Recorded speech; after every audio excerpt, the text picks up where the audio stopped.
요즘에는 코로나로 인해서 좀 분위기가 덜하긴 하지만 제가 어린 시절 아마 다 기억나실 거예요. 교회 학교를 다닐 때 교회 예배당뿐만 아니라 거리 곳곳이 전구와 트리로 번쩍이면서 빛났던 그런 기억이 있어요. 그래서 성탄절 하면 제 마음속에는 오색 불빛이 항상 떠올라요. 형형색색의 불빛이. 그래서 그 불빛 아래에서 어른들은 저녁에 예배당에서 예배를 드리면 저는 밖에서 눈싸움하고 눈사람 만들면서 막 놀던 그런 기억이 납니다.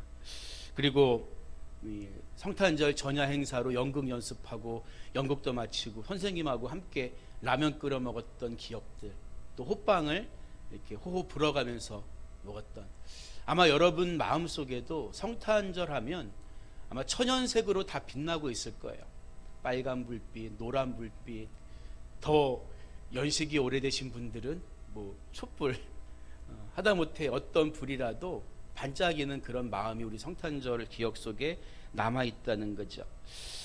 그런데 우리가 그때 봤던 빛들은 눈으로 볼 수 있는 빛들이에요. 그래서 한자로 가할까 볼시, 가시를 써서 가시광선, 우리 눈에 보이는 빛이다, 이렇게 얘기하죠. 그 빛이 우리 기억 속에 남아있는 거예요. 그런데 창세기를 보면 하나님이 이 넷째 날 해나 별처럼 그 빛을 발하는 광명체들을 만드셨다는 걸 알 수 있습니다. 그런데 그 별들이 보여주는 빛들, 발할 수 있는 빛들, 그 본질인 빛은 언제 만드시죠? 첫째 날 만드세요. 우리가 눈으로 보는 광명체들, 반사로 빛을 비치는 그 별과 해와 달들은 넷째 날 만드시지만 본질적인 빛은 첫째 날 만드신 거예요. 빛이 본질이라면 별들 같은 광명체, 이 전구빛, 우리가 눈으로 볼 수 있는 이 것들은 그 빛을 드러내는 도구에 불과하다는 거죠. 그래서 과학자들의 이야기를 들어보면 사실 빛의 영역에서도 인간이 눈으로 가시할 수 있는, 볼 수 있는 빛은 굉장히 제한적이라고 해요. 우주에는 우리가 눈으로 보지 못하지만 더 많은 빛들이 가득 차 있다는 거죠. 성경은 하나님께서 우리가 볼 수 있는 빛뿐만 아니라 볼 수 없는 빛의 근원까지도 만드셨다고 가르쳐주고 있는 거예요. 그런데 오늘 본문에서 말하려는 빛은 첫째 날 창조된 빛도 아니고 넷째 날 그 빛을 드러내는 광명체로부터 볼 수 있는 빛도 아닙니다. 창조의 과정에서 창조된 빛의 이야기가 아니에요. 9절 말씀을 보면 참빛 곧 세상에 와서 각 사람에게 비추는 빛이 있었나니, 이 이야기를 우리에게 들려주고 있기 때문이에요. 이 빛은 우리가 눈으로 볼 수 있는 빛의 본질이라거나 에너지원이 되는 빛이 아닙니다. 요한복음 8장 12절에서 예수님은 뭐라고 말씀하세요? 나는 세상의 빛이니 나를 따르는 자는 어둠에 다니지 아니하고 생명의 빛을 얻으리라, 이렇게 말씀하신다고요. 따라서 참빛이란 우리에게 영원한 생명을 주시는 빛, 바로 예수님이라는 거예요. 그래서 본문 10절은 말하기를 참빛이 이 땅에 오셨는데 세상은 그로 말미암아 지은 바 되었으며, 이렇게 말하고 있어요. 첫째 날 넷째 날 만든 빛과는 차원이 다릅니다. 창조의 빛이에요. 창조에 관여한 빛이에요. 바로 생명의 빛이신 예수님이에요. 이 사실을 분명하게 요한은 우리에게 말해주고 있는 거예요. 예수님은 2000년 전 갑자기 하늘에서 내려오신 분이 아닙니다. 갑자기 어떤 빛이 생성된 빛이 아니에요. 죄로 인한 인간의 멸망을 보다 못해 하나님이 어쩔 수 없이 창조하신 우월한 피조물도 아니에요. 그분은 창조하신, 창조의 본질이신, 주체이신 생명의 빛이라는 거예요. 그분은 이미 태초에 말씀으로 하나님과 함께 존재하셨고 세상의 창조에 관여하셨으며 각 사람의 삶을 지금도 환하게 비추고 있는 하나님이시라는 거죠. 멸망할 수밖에 없는 어두움에 빠진 인류를 구원하시기 위해서 자기 손으로 만든 인간의 역사 속에 인간의 몸으로 찾아오신 생명의 빛이시며 참 하나님이시다. 요한은 예수님이 바로 그런 빛이라고 우리에게 가르쳐주고 있는 것입니다. 요즘 TV를 보면 어쩌면 그렇게 TV에 나오는 아이들이 다 그렇게 이쁜지 몰라요. 간혹 물론 객관적으로 못생긴 애도 좀 있겠죠. 근데 대부분 다 이쁘고 부모님들이 볼 때 얼마나 그 아기가 사랑스럽겠습니까? 여러분, 하나님이 이 세상을 이처럼 사랑하셨다고 성경은 말하는데 하나님이 인간을 멸망 가운데 내버려 두지 아니하시고 이 땅에 대속물로 오신 이유도 마찬가지라는 거예요. 자기 손으로 지으신 인간을 너무나 사랑하셨기 때문에 예수님도 이 땅에 오셔서 제자들을 사랑하시되 끝까지 사랑하셨다. 제자들이 사랑받을 자격이 있어서 사랑하셨을까요? 그렇지 않아요. 제자들은 사랑받을 자격은 눈꼽만큼도 없었어요. 그러나 하나님은 자신이 지은 피조물들을 부모가 자식을 사랑하는 것처럼 사랑하셨다고요. 그래서 예수님이 자기 땅에 오셨다. 11절에서 자기 땅에 오셨다. 이렇게 말씀하신 그 의미가 뭡니까? 자기가 끝까지 책임지러 오셨다는 거예요. 말로 표현할 수 없는 하나님의 사랑이 드러나 있습니다. 그래서 예수님이 이 땅에 오신 목적은 뭐예요? 그 생명의 빛을 잃고 죽어가는 우리 사람들에게 다시 생명의 빛을 비춰주시기 위해서 이 땅에 오신 거예요. 그런데 성경 말씀을 보니까 세상이 그를 알지 못하였고 10절 후반부부터 보면 세상이 그를 알지 못하였고 자기 땅에 오매 자기 백성이 영접하지 아니하였다. 이렇게 말하고 있어요. 예전에 우리가 요한복음 강해를 한번 했었는데 이 요한복음의 특징이 한 가지가 있어요. 그게 뭐냐 하면 하나님의 아들이 이 땅에 오셨는데 백성들은 그를 알지 못했다. 제자들도 그를 알지 못했다. 알지 못하더라. 하나님이 뜻을 가지고 이 땅에 오셔서 그 뜻을 이루어 가시는데 그 주변에 있던 사람들조차 그런 예수님의 심정을 몰랐다. 몰라드렸다. 이런 내용이 반복되고 있어요.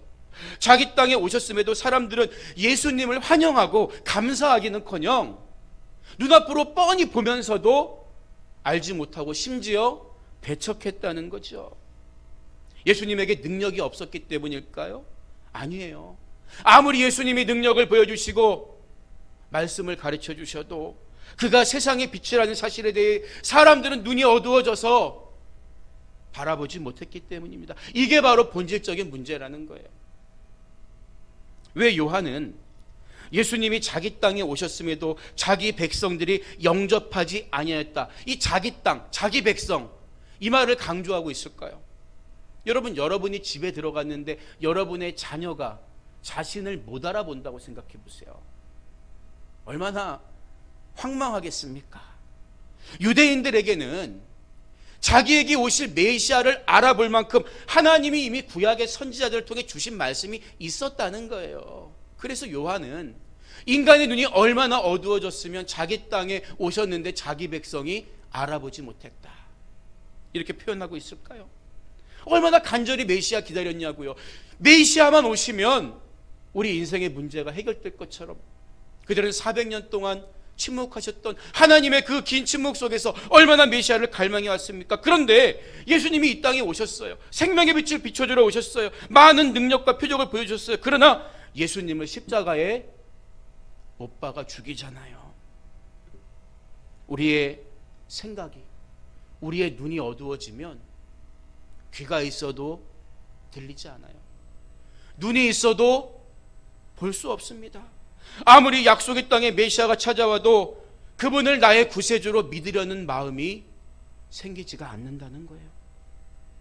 여러분, 사람들이 예수님을 지금도 4대 성인 중에 하나로 추앙은 해요. 그러나 나의 구세주로 믿지 않는 이유가 뭡니까? 1차적인 이유는 자기 지식과 지혜로움 때문이에요. 어떻게 사람이 죽었다가 다시 살아나? 어떻게 사람이 무리를 걸을 수가 있겠어? 그냥 그분은 가난한 사람들 편에서 그들과 함께 살아준 박애주의자 정도 될 거야. 그 정도로는 내가 인정하겠어. 이런 자기 지혜 때문에 믿지 않아요. 그런데 자기 땅에 왔음에도 백성들이 영접하지 않고 믿지 않았다는 그 본질적인 이유가 뭐겠냐는 거예요. 그것은 바로 우리 인간이 그만큼 죄와 어두움에 눈이 가려져 있다는 거예요. 보세요. 하나님의 놀라운 능력으로 애굽을 탈출하고 홍해바다가 갈라지는 이스라엘 백성들이, 여러분 보세요. 내가 그런 경험이 있으면 하나님 평생 믿을 것 같죠? 아니에요. 딱 3일 마실 물이 떨어지니까 하나님 곧바로 원망하는 거예요. 내가 은혜와 체험 가지고 하나님 믿으려고만 하면 실패할 수밖에 없어요. 어떤 분들은 그래요. 나 그런 체험 좀 하면 하나님 믿겠어요? 아닙니다. 그런 체험이 없음에도 하나님을 하나님으로 믿을 수 있다면 여러분 감사하세요. 그런 믿음 주셨다는 사실에. 사람의 본성이 그렇습니다. 금방 잊어버려요. 처음부터 믿으라고 하지 않는다는 거예요. 영생과 영벌, 천국과 지옥으로 나누게 되는 영혼의 때에 대해서 그렇게 많이 듣고도 가봐야 알지 뭐. 그러면서 여전히 현실의 인생에 매몰되는 것이 대다수 사람들의 어두워진 영적 상태라는 거예요. 이 사실에 대해 요한은 빛이 어둠에 비추되 어둠이 깨닫지 못하더라. 요한복음 1장 5절에서 이렇게 이야기하고 있는 거 아니겠습니까? 여러분, 그래서 우리는 예수님이 나의 구세주로 믿어진다면 그 믿음을 주신 사실에 대해서 하나님께 감사할 수 있어야 하는 거예요. 사도 바울은 에베소서 5장 8절에서 너희가 전에는 어둠이더니 이제는 주 안에서 빛이라, 빛의 자녀들처럼 행하라, 이렇게 권면하고 있습니다. 내가 이제는 주님을 영접하고 빛의 자녀가 되었다는 증거가 어디에 있는 거예요? 빛의 자녀들처럼 행할 때, 열매들이 드러날 때 증명할 수가 있다는 거죠. 우리는 그래서 회개할 수 있는 기회를 살아있는 동안에 주신 하나님께 감사해야 하는 것입니다. 그리고 그 은혜를 쏟아버리지 않고 은혜의 분량대로 은혜를 지키며 사는 게 너무나 중요해요. 여러분, 은혜 받는 것도 귀하지만 은혜를 쏟아버리지 않고 은혜 받은 분량대로 사는 게 더 귀합니다. 얼마나 많은 분들이 첫사랑을 사모하고 있어요. 내가 그때는 그랬었는데 하면서 지금과 달라진 나를 바꾸려고는 하지 않아요. 그러나 그냥 단지 그때는 그랬는데 이러고 끝나요. 아닙니다. 회복해야 되는 거예요. 그때 그 주님을 사랑하는 마음, 감사하는 마음, 순수한 열정, 천국에 대한 소망, 세상의 것들로 메꿔버리면 안 되는 것입니다. 여러분 보세요. 우리가 예수님을 영접하는 것이 단지 하나님의 영광을 위해서인가요? 그게 아닙니다. 내가 살기 위해서예요. 노아가 방주를 만들어요. 그 방주에 누가 타죠? 하나님이 벌써 올라타십니까? 자기 살려고 만든 거예요. 자기 살려고. 물이 새지 않게, 사는데 불편하지 않게 만들 때는 얼마나 힘들었습니까? 그러나 그 방주에 결국 노아가 타는 거예요. 사람들은 그래요. 예수님 열심히 믿으면 불편한 게 너무 많은 것 같아. 이것도 하지 말라고 그러고 저것도 하지 말라고. 왜 또 헌금은 또 내라 그래? 너무나 불편하고 손해되는 것 같아. 여러분, 그렇지 않아요.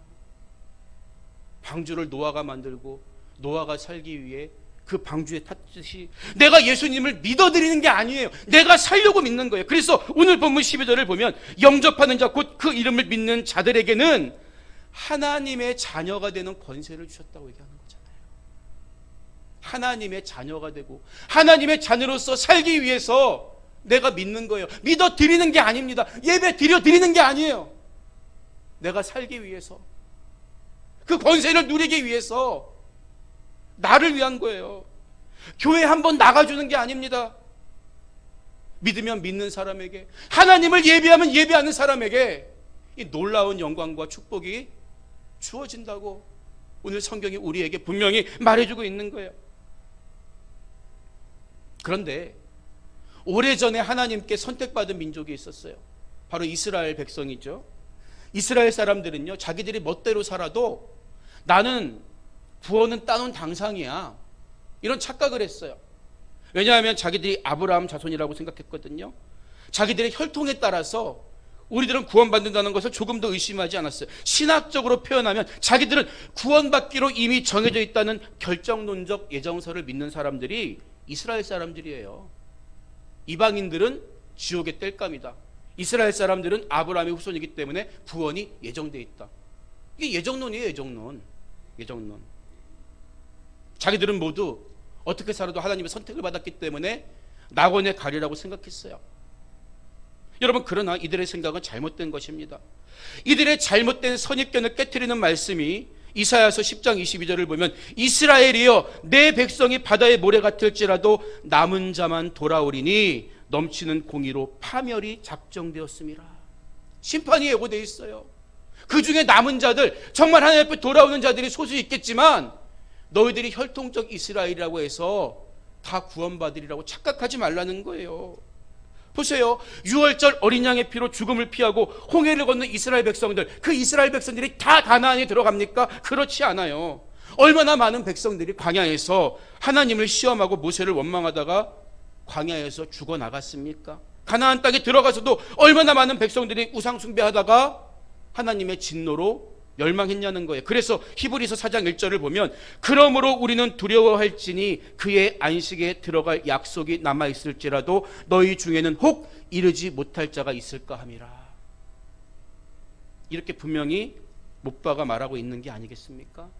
여러분, 하나님의 자녀가 되는 것은요, 우리 부모님 믿음 가지고 되는 게 아니에요. 우리 집안이 신앙 몇 대째니까 나는 저절로 구원받겠지, 혈연에 의해서 구원받는 게 아닙니다. 부모가 구원받았으니까 자녀도 저절로 구원받는 게 아니에요. 또 어떤 분들은 그래요. 순간적인 깨달음, 어떤 수행, 이런 걸로 하나님의 자녀가 될 수 있다고 착각을 해요. 그러나 아무리 나는 구원받을 것이라고 주장해도 내가 진정 주님 앞에 회개하고 예수 그리스도의 십자가 보혈을 믿지 않으면, 영접하지 않으면 하나님의 자녀가 될 수 없고 영원한 멸망에 이를 수밖에 없다는 거예요. 그래서 13절을 보면 그리스도를 영접하는 사람들에 대해서 뭐라고 얘기합니까? 이는 혈통으로나 육정으로나 사람의 뜻으로 나지 아니하고 오직 하나님께로부터 난 자들이니라. 이렇게 이야기하는 거잖아요. 쉽게 예수님이 이것을 어떻게 풀어주셨습니까? 니고데모에게 사람이 물과 성령으로 거듭나지 아니하면 하나님 나라를 볼 수 없다 그러잖아요. 하나님께로부터 난 자들이 바로 그런 자들이에요. 물과 성령으로 거듭난 자들. 여기서 하나님께로부터 난 자들이란 그래서 특별한 사람들만 미리 정해져 있고 예수님을 영접할 수 있다는 의미가 아니에요. 말씀드린 것처럼 니고데모에게 예수님이 하신 말씀이죠. 거듭남이라는 거, 물과 성령으로 거듭남이라는 것은 육신적인 사건이 아니라 예수님을 영접하는 자들에게 주어지는 영적인 사건이라는 거예요. 하나님으로부터 난 자들이라는 말 속에는 그래서 예수님을 그리스도로 인정하고 영접하고 거듭난 사람들이 바로 그런 사람들이다.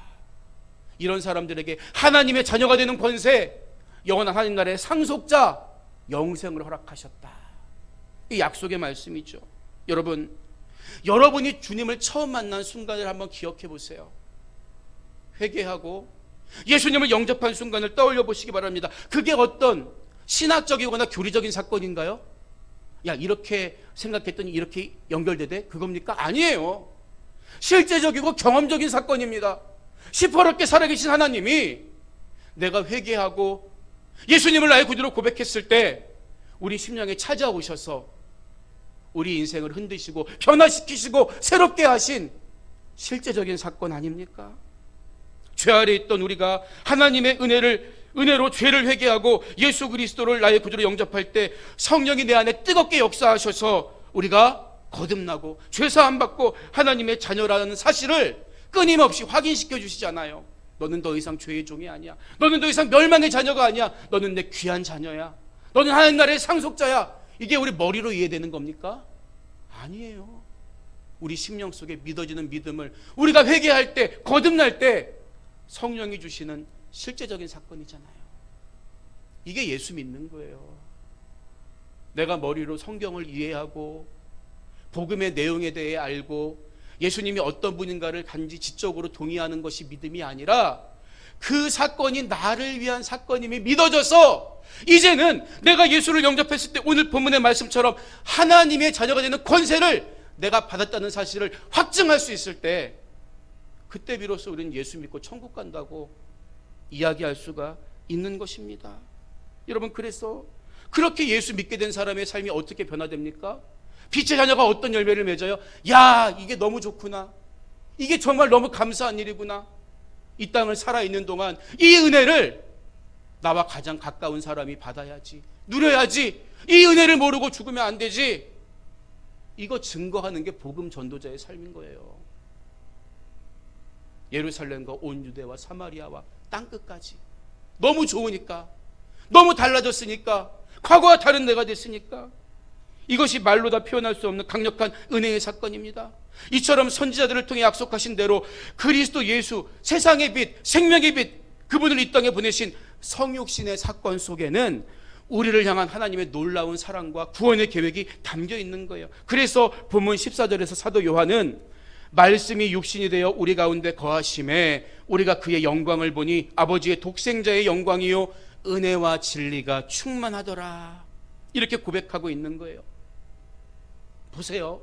우리가 예수님을 나의 구세주로 영접했다면 이제는 주님의 이름을 부를 때마다, 그분을 생각할 때마다 그 구원을 예수를 통해 이루신 하나님의 영광을 우리가 바라볼 수 있어야 되는 거예요. 내 눈 주의 영광을 보네. 그 영광이 우리가 생각하는 것처럼 어떤 가시광선이 줄 수 있는 뭐 찬란하고 휘황된 그런 영광일 수 있겠지만, 그 영광의 본질이 뭡니까? 죄로 인해 죽을 수밖에 없는 나를 끄집어내서 구원하신 하나님의 그 사랑의 능력, 그 사랑의 능력의 영광스러움이 예수 그리스도를 생각만 해도, 예수 그리스도의 이름만 불러도 우리 삶에 보여지고 넘쳐나야 되는 거예요. 그 고백이 있어야 합니다. 세상이 창조되기 전에도 계셨고, 세상을 창조하신 그리스도 예수께서 빛으로 이 땅에 오셨을 때 사람들은 그를 알아보지 못했어요. 그러나 오래전에 이사야가 보라, 처녀가 잉태하여 아들을 낳을 것이요 그의 이름을 임마누엘이라 하리라, 이 예언을 통해 말씀하신 대로 하나님의 독생자가 이 땅에 오셔서 임마누엘, 우리와 함께 해주신 거예요. 따라서 그리스도 예수를 나의 구세주로 영접한 사람, 거듭난 사람들은 이 땅에 오신 예수님의 모습 속에서 약속을 이루시는, 말씀을 지키시는 신실하신 하나님의 영광을 항상 발견하게 되는 거예요. 영광은 아버지의 독생자의 영광이며 인류를 구원하기 위한 참 사랑의 역사이기 때문입니다. 여러분, 우리가 살고 있는 이 세상에 눈을 돌려보시기 바랍니다. 이 땅에 평화의 왕으로 오신 예수님을 모르는 사람은 그 영광을 보지 못해요. 그 영광을 알려고 하지 않아요. 그래서 사람들에게 성탄절은 그저 흥청망청 놀고, 산타크로스가 아이들에게는 선물을 주는 절기, 이 정도로만 살고 있어요. 예수님이 이 땅에 오신 지 2000년이 지나고 그 수많은 복음의 역사가 이 땅을 훑고 지나갔음에도 불구하고 여전히 그들의 눈이 가리워져 있고 어두워져 있기 때문입니다. 여러분, 그렇다면 물어보시기 바랍니다. 여러분은 그 영광을 바라보고 살고 있습니까? 여러분에게 예수님은 어떤 분입니까? 오늘 사도 요한이 세상의 빛이라고 고백한 예수 그리스도, 그분을 만남으로 인해 여러분의 인생은 어두움에서 빛으로 바뀌었습니까? 이제는 그 빛을 들고 세상에 나아가 증거하는 삶을 살고 있습니까? 우리는 오늘 말씀을 통해서 예수님을 알아보지 못해 죽어가는 저 어두운 세상 속에 그 빛을 들고 나가야 할 의무가 있는 사람이라는 사실을 다시 한번 깨달아야 하는 것입니다. 오늘 말씀을 마무리합니다. 우리는 살면서 수많은 생명의 탄생, 그리고 그에 못지않게 많은 생명의 죽음을 경험하게 되죠. 유명한 철학자 플라톤이 죽음을 앞두고 있었어요. 그를 찾아온 한 친구가 묻습니다. 여보게, 자네가 쓴 인생의 역작인 대화, 이 책의 내용을 한마디로 요약하면 뭐라고 하겠는가? 죽어가는 플라톤에게 이 질문을 친구가 던지자 플라톤은 잠시 생각에 잠기더니 입을 엽니다. 죽음을 연습하는 거라네. 여러분, 오늘도 수많은 사람들이 죽음을 연습하러 나갑니다. 그래서 하루하루가 인생의 마지막 날인 것처럼, 오늘도 내 인생이 마감하는 것처럼 살아야 한다는 이야기들을 해요.